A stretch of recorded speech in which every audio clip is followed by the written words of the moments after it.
Instagram पे देख लेते हैं 16-17 साल के बच्चों का कपल बन गया है, प्यार मोहब्बत हो गई है, फिर फोमो फील हो जाता है। एक व्यक्ति को आप मैसेज कर रहे हो, वो आपके मैसेज को इग्नोर करता है, आपको रिप्लाई नहीं करता है। पहला मैसेज हमेशा आपका होता है।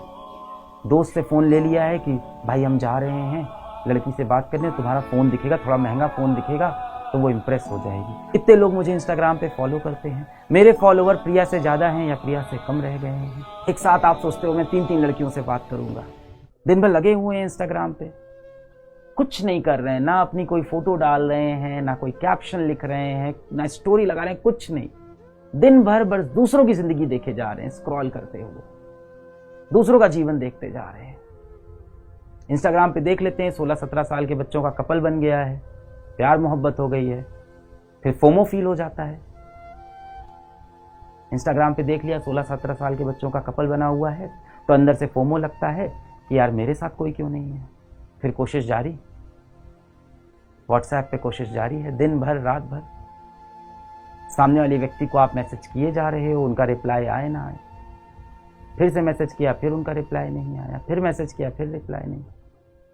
सामने वाला व्यक्ति आपको इग्नोर कर रहा है, इतनी सी बात आपको क्यों नहीं समझ में आती? सर समझ में तो आ रही है, पर ये दिल है कि मानता नहीं। देखिए, जो इंद्रियों के वश में आप है ना, जीवन कहीं नहीं जाएगा आपका ऐसे। एक व्यक्ति को आप मैसेज कर रहे हो, वो आपके मैसेज को इग्नोर करता है, आपको रिप्लाई नहीं करता है, बार बार आपको व्हाट्सएप पे दिखता है कि वो ऑनलाइन आया, आपको इग्नोर करके हर बार चला गया, तो क्या जरूरत है ऐसे व्यक्ति को आप मैसेज करें? अन्यथा मेरा तो ये मानना है कि अगर किसी व्यक्ति को हमेशा आप ही मैसेज करते हो, कभी पहला मैसेज वो नहीं करता है, तो ऐसे व्यक्ति से दिल ही क्यों लगाना है? जो व्यक्ति हमेशा खुद को आपसे श्रेष्ठ समझता हो, आप हमेशा उनके पीछे पड़े हुए हो, वो कभी आपको रिप्लाई भी नहीं करते हैं और स्वयं तो वो कभी खुद से मैसेज कर ही नहीं रहे हैं आपको, पहला मैसेज हमेशा आपका होता है। ऐसे दरवाजों पे जाके बेटा क्यों खटखटा रहे हो? बाद में दिल टूटेगा, चोट लगेगी आपको। अपनी सेल्फ रिस्पेक्ट को, अपने आत्मसम्मान को बेच के क्यों आ रहे हो? जब कोई व्यक्ति आप में इंटरेस्ट नहीं ले रहा है, आपसे दूर जाना चाह रहा है, आपको लगातार इग्नोर कर रहा है, कभी कभी आपको याद कर लेता है। कब? जब उसकी जरूरत होती है। यानी एक तरह से वो आपका इस्तेमाल कर रहा है। और इतनी छोटी उम्र में अगर ये फीलिंग आपके अंदर आ गई कि दुनिया मुझे इस्तेमाल कर रही है, दुनिया मुझे यूज कर रही है, तो दिमाग पे बड़ा खराब प्रभाव पड़ेगा। आपने देखा होगा आपके आसपास कुछ लड़के होते हैं, कुछ लड़कियां होती हैं जो बहुत कठोर हो जाते हैं, क्योंकि कहीं ना कहीं उन्होंने सच्चा प्रेम किया किसी से, या सच्चा दिल लगाया किसी से, या किसी पे बहुत भरोसा किया और उसने उसे धोखा दे दिया। अब इस कच्ची उम्र में धोखा मिलता है तो क्या होता है? हृदय बहुत कठोर हो जाता है, दिल बहुत कठोर हो जाता है। फिर आप कहते हो अब मैं भी इस दुनिया को सबक सिखाऊंगा, मैं भी सबका दिल तोड़ूंगा। एक साथ आप सोचते हो मैं 3-3 लड़कियों से बात करूंगा, जब कोई मेरे से लॉयल नहीं हुआ तो मैं किसी और से लॉयल क्यों हूं? अब आप देखिए कैसे आप एक अच्छे इनोसेंट इंसान से एक शैतानी इंसान बन गए। क्यों इन सब चक्कर में आपको पड़ना है? क्यों किसी के पीछे आपको पड़ना है? जिस व्यक्ति के जीवन में आपका महत्व नहीं है, उसके जीवन में घुसने की कोशिश क्यों करनी है? आपकी कोई सेल्फ रिस्पेक्ट नहीं है, आपका कोई आत्मसम्मान नहीं है। यदि आपके दिमाग में कोई ऐसा विचार आता है जो ये बोलता है कि अपने आत्मसम्मान को बेच दो, बदले में हमें स्वर्ग मिलेगा, उस विचार को वहीं छोड़ दीजिएगा। जीवन में आपके आत्मसम्मान से बड़ा कुछ नहीं है। ये जो नकली लोगों, नकली दुनिया के पीछे आप पड़ गए हो ना, जो सोशल मीडिया पे आपको दिखती है, कितने लोग ने मेरी फोटो पे लाइक किया, कितने लोगों ने मेरी फोटो पे कमेंट किया, कितने लोगों ने मेरी फोटो को स्टोरी पे लगाया, कितने लोग मुझे इंस्टाग्राम पे फॉलो करते हैं, मेरे फॉलोवर प्रिया से ज्यादा हैं या प्रिया से कम रह गए हैं। ये जो नकली दुनिया में आप फंस गए हो, इससे आपको बाहर निकलना होगा। व्हाट्सएप पे स्टेटस लगाते हो, बार बार जाके देखते हो कितने लोग ने देखा, अच्छा अभी तो 10 ही सीन है, थोड़ी देर बाद जाके देखा अरे 12 सीन हुआ, रात को 2 बजे उठ के देख रहे हो अभी भी 15 ही सीन है, अभी सारे लोग ने मेरा स्टेटस देखा ही नहीं। भाई आपका स्टेटस अभी है क्या? 16 साल के बच्चे हो आप। स्टेटस का मतलब क्या होता है इसको आप समझो ना, हिंदी में इसका मतलब क्या होता है? औकात।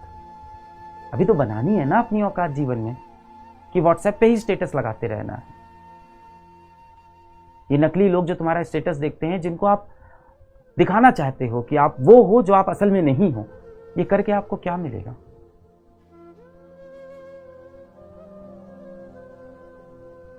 एक बार ये सोचो, जिस दिन आप इस दुनिया में नहीं रहोगे, एक ना एक दिन तो ऐसा आएगा, दुनिया छोड़ के हर किसी को जाना है।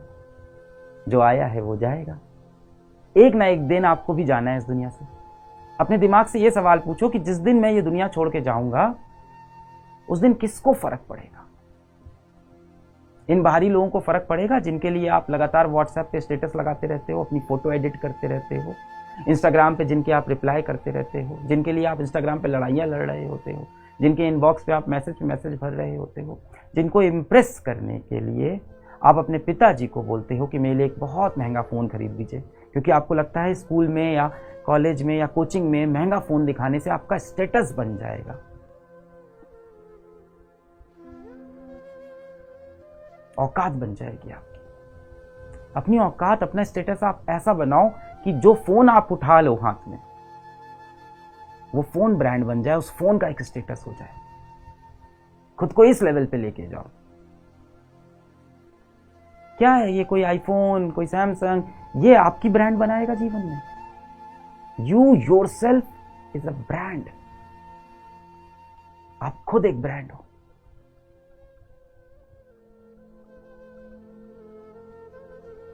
एक वक्त आएगा ये दुनिया आपको छोड़नी पड़ेगी, और जब आप ये दुनिया छोड़ के जाओगे तो किसको फर्क पड़ेगा?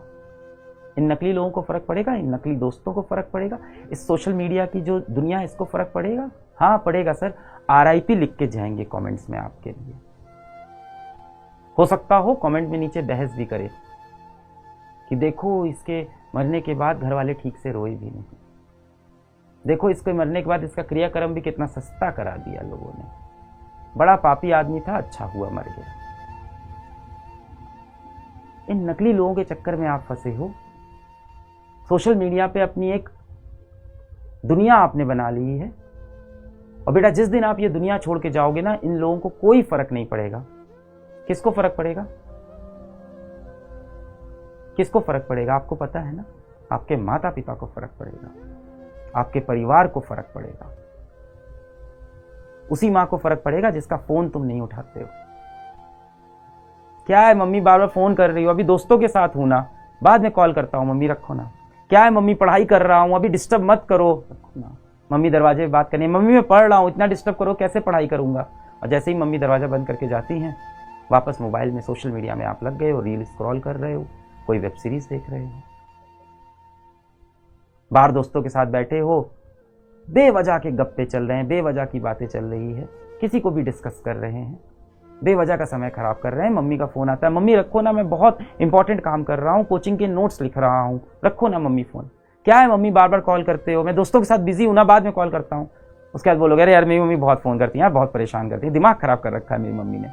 एक दिन इस माँ का फोन आना बंद हो जाएगा। कैसा लगेगा उस दिन? जब फोन आता है ना, उसमें कॉलिंग मम्मी, कॉलिंग माँ, कॉलिंग माताश्री लिख के आता है, वो लिखना बंद हो जाएगा। हर आधे घंटे में आप फोन निकाल के देखोगे यार मम्मी का फोन नहीं आया, फिर आपको याद आएगा कि अब मेरी माँ इस जीवन में, इस दुनिया में नहीं रही। यही है असली दुनिया, यही है असली लोग। इन्हीं को फर्क पड़ता है आपके जीने और मरने से, इन्हीं को फर्क पड़ता है आपकी सफलता और आपकी असफलता से, इन्हीं को फर्क पड़ता है कि आप रात में खाना खा के सोए हो कि नहीं सोए हो। इनके फोन को आप इग्नोर कर रहे हो, अपने आप को ऐसा बनाने की कोशिश कर रहे हो कि दुनिया आपको पसंद कर ले किसी तरह से। मन में ये भाव बहुत आता है कि लोग मुझे पसंद करें, मैं इस तरह के बाल कटवा लूं, इस तरह के कपड़े पहन लूं, एक बहुत महंगा जूता खरीद लूं, दोस्त से फोन ले लिया है कि भाई हम जा रहे हैं लड़की से बात करने, तुम्हारा फोन दिखेगा, थोड़ा महंगा फोन दिखेगा तो वो इंप्रेस हो जाएगी। अब आप सोच लो, जो व्यक्ति ये महंगा फोन देख के इंप्रेस होगा, वो क्या जीवन भर आपका साथ निभाएगा? जीवन में तो बहुत बुरा समय आना है, तब तो वो साथ निभाएगा नहीं। और सुबह जब आप बिस्तर से उठते हो और बाल आपके यूं ऐसे खड़े रहते हैं, गंदे से कपड़े पहन के आप निकलते हो रूम से बाहर, और आपको तो पता है आपकी शक्ल कैसी है। उसके बाद आपकी माता श्री क्या बोलती हैं, अरे मेरा राजा बेटा उड़ गया, बड़ा स्मार्ट लग रहा है, एकदम हीरो लग रहा है। आपको भी मन में पता है आप नहीं लग रहे हो, पर वो झूठ नहीं बोल रही, उनकी आंखों में आप हमेशा खूबसूरत हो। इस दुनिया में वापस आओ। ये जिन लोगों को आप इंप्रेस करने के चक्कर में लगे हो, जिनके पीछे आप भाग रहे हो, सोशल मीडिया पे जिनको अपनी जीवन दिखाने की कोशिश कर रहे हो, खुद को वो दिखाने की कोशिश कर रहे हो जो शायद आज आप नहीं हो। जब आप ये दुनिया छोड़ के चले जाओगे, इन लोगों को कोई फर्क नहीं पड़ेगा। आपकी मृत्यु होने पे भी इनको कोई फर्क नहीं पड़ेगा। बड़ी खूबसूरत लाइन किसी ने कही है कि 4 लोगों के चक्कर में खुद को ना ढालो, 4 लोगों के चक्कर में खुद को ना ढालो। आपकी अर्थी पे यही 4 लोग कहेंगे, मेरा कंधा दर्द हो गया, अब अर्थी तुम संभालो। ऐसे बदल देते हैं लोग कंधा अर्थी के वक्त कि अब मुझसे नहीं संभाला जाएगा इस इंसान का वजन। जिस दुनिया को आप इंप्रेस करने के चक्कर में लगे हो, वो दुनिया आपको घर से लेके शमशान घाट तक अपने कंधों को पे लादती है, तो भी उसे दर्द होता है।